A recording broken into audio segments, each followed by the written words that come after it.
Hello students, आज हम बीमा विधि में देखेंगे बीमा के कार्य और बीमा की सीमाएं। जैसा कि हमने पिछली क्लास में देखा था, बीमा का अर्थ और परिभाषा। जैसा कि मैंने आपको बताया था, बीमा क्या है? एक जोखिम जो अनिश्चितताएं होती है, इसके विरुद्ध हमें एक सुरक्षा प्रदान करने का एक साधन या उपाय हम इसे मानते हैं। इसकी परिभाषा जो मैंने आपको बताई भी थी, सामान्य परिभाषा बताई थी, कार्यात्मक परिभाषा बताई, अनुबंधात्मक परिभाषाएं, इस पे हमने पिछले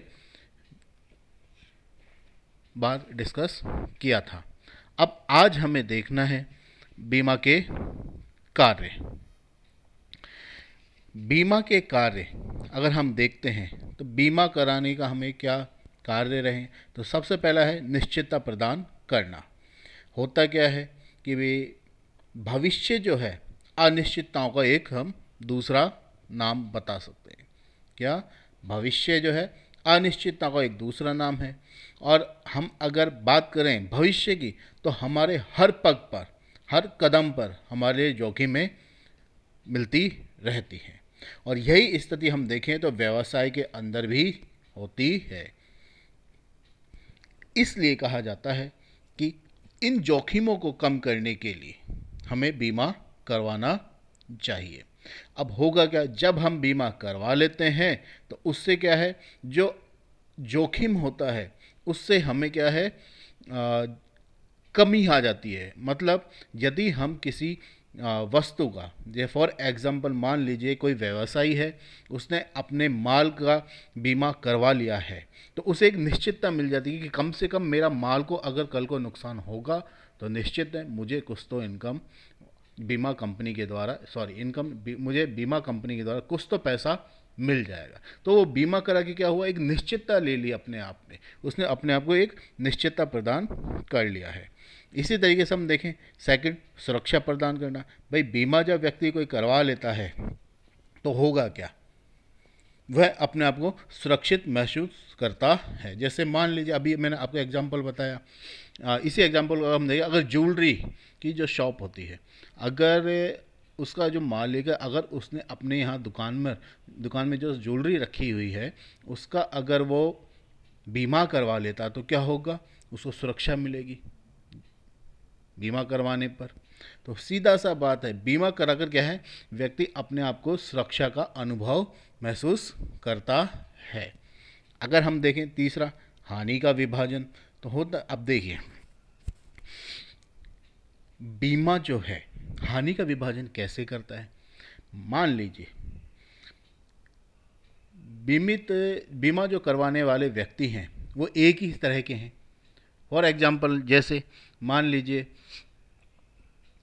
मार्केट के अंदर बहुत सी मोटरसाइकिलें विद्यमान हैं। इन बाइक का इंश्योरेंस करने के लिए कई कंपनियां हैं। अब जब उन व्यक्तियों के द्वारा जिनकी वो बाइक है, वो क्या है, उन कंपनियों से बीमा करवाते हैं, बीमा कराएंगे तो होता क्या है, उनके द्वारा एक प्रीमियम की जो राशि होती है उसका अंशदान, कंट्रीब्यूशन किया जाता है। और जब भी किसी व्यक्ति की मोटरसाइकिल दुर्घटना में खराब हो जाती, नष्ट हो जाती है, या चोरी हो जाती है, या आग लग जाती है, तो होगा क्या, बीमा जो कंपनी है उस बीमित व्यक्ति के क्या करेगी, उस हानि जो उसको हुई है उसको वहाँ से प्रदान करेगी। कहाँ से करेगी? जो व्यक्तियों के द्वारा बीमा करवाया गया था, जो उनके द्वारा प्रीमियम दिया गया था, उनके द्वारा जो धन इकट्ठा हुआ है उसके अंदर से उस व्यक्ति का जो नुकसान हुआ है उसकी भरपाई की जाती है। इस प्रकार से जो हानि, क्योंकि सभी लोगों की बाइक ना तो जलेंगी ना चोरी होगी, तो जिन व्यक्तियों की बाइक चोरी नहीं हुई है उन्हों के द्वारा जो अंशदान दिया गया था, जिस व्यक्ति की चोरी हुई है उसके द्वारा जो अंशदान दिया गया था, उन सबको मिलाकर के जिस व्यक्ति का नुकसान हुआ है उसकी भरपाई की जाती है। इस प्रकार से हानि का विभाजन होता है।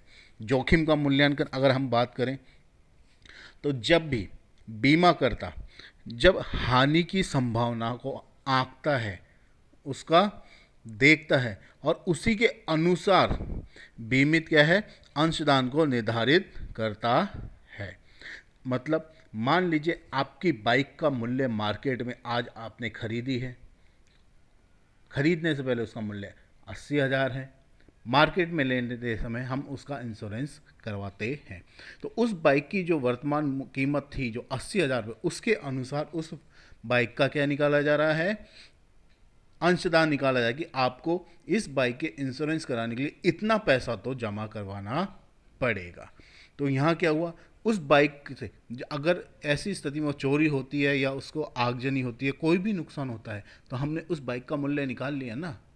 तो ये हो गया जोखिम का मूल्यांकन कि इस बाइक का इतने तक का जोखिम जो है इसका हमने मूल्यांकन निकाल दिया है, और इसके अकॉर्डिंग हमें क्या करना होता है, कंट्रीब्यूशन करना होता है। फिर बड़े उद्योगों के विकास में योगदान कैसे करता है बीमा, तो सबसे बड़ी बात है बीमा क्या होता है, जब भी किसी बड़े उद्योग की स्थापना करेंगे तो सीधी सी बात है वहाँ उसमें जोखिमें निश्चित रूप से होंगी। तो उन जोखिमों से सुरक्षा प्रदान करने का एक बीमा एक सबसे अच्छा साधन माना जाता है। इसी प्रकार से अगर हम देखें कि यदि कोई व्यक्ति किसी उद्योग की स्थापना करने जा रहा है, उसको धन की आवश्यकता होगी, तो जब तक उसका इंश्योरेंस नहीं होगा, बीमा नहीं होगा, तब तक उसे उन बैंकों के द्वारा या कोई फाइनेंस कंपनी है उनके द्वारा कोई उन्हें पैसा नहीं दिया जाएगा। कब तक, जब तक कि उनका बीमा नहीं हुआ रहता है। आगे देखते हैं हम, बीमा क्या है, बचत का एक साधन भी है। सबसे अच्छा अगर इसका एग्जाम्पल दूँ तो आप लोग देखा होगा LIC हम लोग करवा लेते हैं, तो होता क्या है, हमें इनकम टैक्स में छूट मिलती है।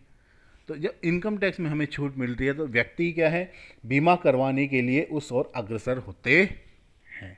इसी तरीके से देखिए हम निर्यातों को प्रोत्साहन, भाई बीमा करवाने से निर्यात को कैसे प्रोत्साहन मिलेगा, तो सीधी सी बात है, जब कोई माल, मान लीजिए भारत से बाहर हमें कोई माल भेजना है, चाहे आप बाय एयर भेजो, बाय शिप भेजो, कैसे भी भेजिए, अगर उस माल का हम इंश्योरेंस कराए बिना भेजते हैं तो क्या होगा, नुकसान होगा। नुकसान की भरपाई कौन करेगा, कोई नहीं करेगा। लेकिन हम ऐसे माल का इंश्योरेंस करा करके बाहर भेजते हैं तो क्या होगा, विदेशी जो हमारा व्यापार है वो जोखिमों से पूरी तरह से फ्री हो जाता है। ऐसी स्थिति में क्या होगा, निर्यात, जो हम माल भारत से बाहर भेज रहे हैं उसको बढ़ावा मिलेगा। आगे हम देखें विदेशी मुद्रा में योगदान। भाई बीमा से हमें विदेशी मुद्रा में कैसे योगदान होगा, तो सीधी सी बात है, अगर मान लीजिए बाहर से कोई कंपनी इंडिया में आकर के अपना व्यापार व्यवसाय स्टार्ट करती है और उसके माल को इन भारत में स्थित जो कंपनियां हैं बीमा की, वो उसका इंश्योरेंस करती है, तो उसके द्वारा जो पैसा आएगा, सीधी सी बात है, विदेशी मुद्रा है, विदेशी मुद्रा होगी तो उसका क्या होगा, भारत में उसका योगदान बढ़ेगा। इस तरीके से हम कह सकते हैं बीमा कराने के क्या फंक्शन हैं, हमारे कार्य हैं, वो हमारे सामने आए हैं। अब हम देखते हैं बीमा की सीमाएं, लिमिटेशन ऑफ इंश्योरेंस। इसमें है सबसे पहले, सभी जोखिमों का बीमा संभव नहीं है। होता क्या है, ऐसी जोखिम जिसे हम शुद्ध रूप से देख सकते हैं, निकाल सकते हैं, केवल उन्हीं का बीमा करवाया जा सकता है।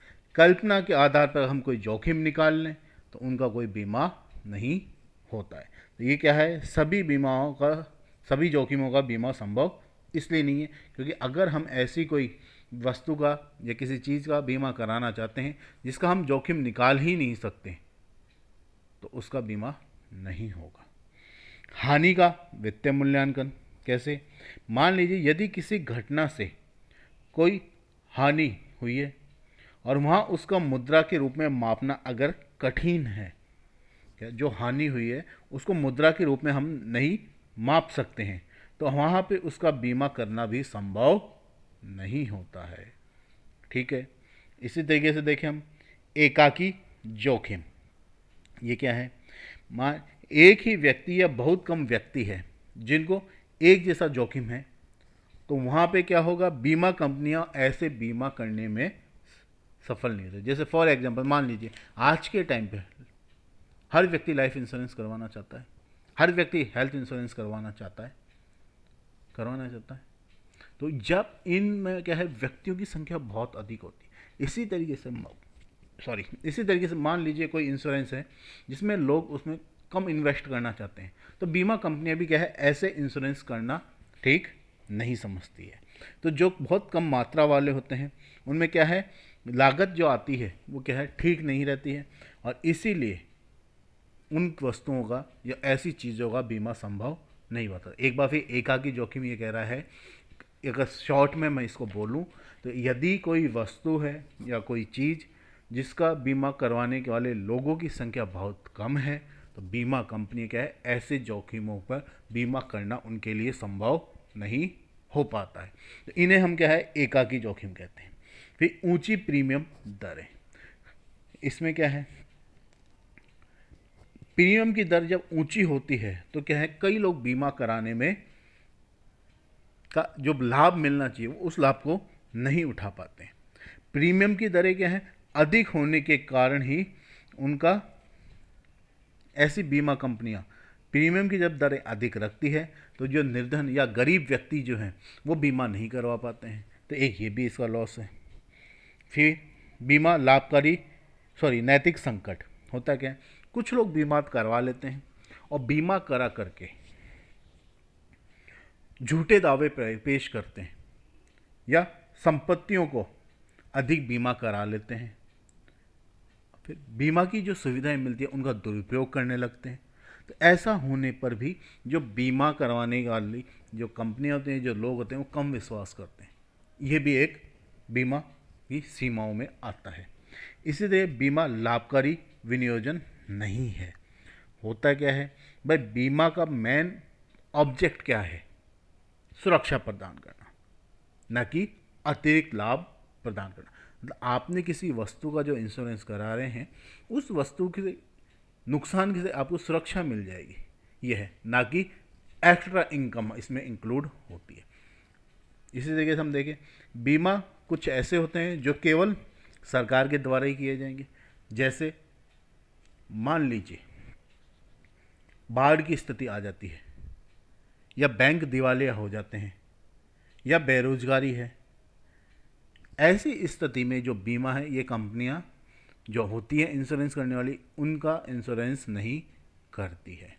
इन मामलों में जो इंश्योरेंस या सुविधा, जो सुख जो आपको मिलता है, वो सरकार की ओर से दिया जाता है। तो आई थिंक, मैं समझता हूँ आपको ये टॉपिक समझ आया होगा। धन्यवाद।